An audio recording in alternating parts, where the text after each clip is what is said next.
안녕하세요. 오늘은 하나님께서 우리를 시험하시는 세 가지 방법에 대해 깊이 있게 나눠보겠습니다. 신앙생활을 하다 보면 때로는 이해할 수 없는 상황 속에서 이것이 하나님의 시험일까? 라는 질문을 하게 됩니다. 그 시험은 우리를 무너뜨리기 위한 것이 아니라 더 깊은 믿음으로 이끄는 하나님의 사랑의 방식일 수 있습니다. 먼저 성경은 시험에 대해 어떻게 말하고 있을까요?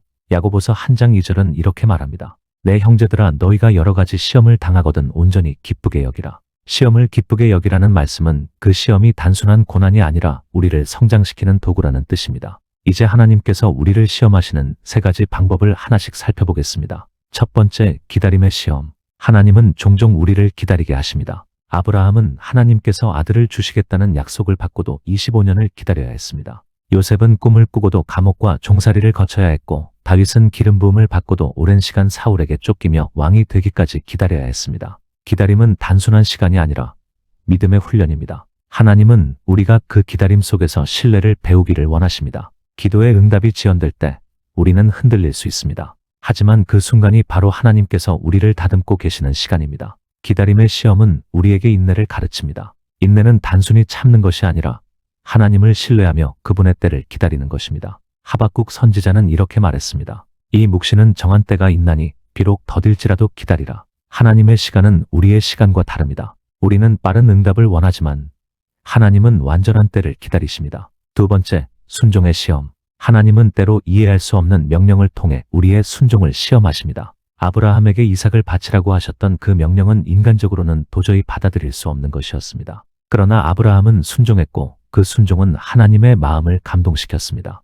순종은 결과를 보고 하는 것이 아니라 하나님의 성품을 믿고 따르는 것입니다. 우리 삶에도 이해되지 않는 상황이 있을 수 있습니다. 직장을 떠나야 할 때, 관계를 내려놓아야 할 때, 혹은 어떤 결정을 해야 할 때, 그 순간이 바로 순종의 시험일 수 있습니다. 모세는 하나님의 부르심을 받고도 나는 말이 느린 자입니다. 라며 주저했습니다. 그러나 결국 그는 순종했고 이스라엘을 이끌어내는 위대한 지도자가 되었습니다. 순종은 두려움을 넘어서야 합니다. 하나님은 우리가 그분의 뜻에 귀를 기울이고 믿음으로 반응하기를 원하십니다. 순종의 시험은 때로 손해처럼 보일 수 있습니다. 하지만 그 안에는 하나님의 계획이 숨겨져 있습니다. 엘리야는 하나님의 말씀에 따라 그릿 시냇가로 갔고 까마귀를 통해 먹을 것을 공급받았습니다. 순종은 기적의 문을 여는 열쇠입니다. 세 번째, 정체성과 사명의 시험.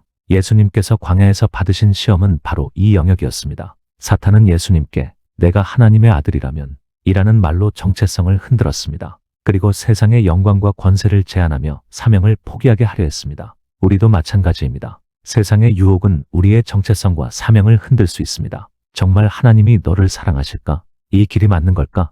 이 정도면 충분하지 않아? 이런 질문들이 우리를 시험합니다. 하지만 우리는 하나님의 말씀으로 그 시험을 이겨내야 합니다. 예수님께서 하신 것처럼 기록되었으되 라는 말씀의 검으로 유혹을 물리쳐야 합니다. 말씀은 우리의 정체성을 지켜주는 방패입니다. 정체성과 사명의 시험은 우리가 누구인지, 왜 이 길을 걷는지를 묻는 시험입니다. 베드로는 예수님을 3번 부인했지만 회복된 후에는 사명을 붙잡고 복음을 전했습니다. 하나님은 우리의 실패 속에서도 사명을 회복시키십니다. 이 세 가지 시험은 모두 우리를 무너뜨리기 위한 것이 아니라 더 깊은 믿음과 더 단단한 정체성, 더 순수한 순종으로 이끄는 하나님의 사랑의 방식입니다. 시험은 고통스럽지만 그 끝에는 하나님의 축복이 기다리고 있습니다. 야고보서 1장 12절은 이렇게 말합니다. 시험을 참는 자는 복이 있나니 이는 시련을 견뎌낸 자가 주께서 약속하신 생명의 면류관을 얻을 것이기 때문이라. 지금 당신이 겪고 있는 상황이 시험이라면 낙심하지 마세요. 하나님은 당신을 포기하지 않으시며 그 시험을 통해 더 귀한 그릇으로 빚어가고 계십니다. 오늘도 그분을 신뢰하며 믿음으로 걸어가시길 축복합니다.